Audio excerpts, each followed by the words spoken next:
You are looking at Julian's pronunciation guide, where we look at how to pronounce better some of the most mispronounced words in the world, like this other curious word. But how do you say what you're looking for today?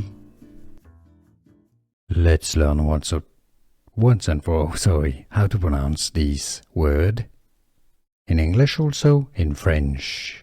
If you want to learn more vocabulary that is confusing, stay tuned. In French, it means wine, and it's pronounced vin. In English, it can mean different things, as an acronym, as an vehicle identification number. It's also pronounced Vin. This is a first name, a given name as well.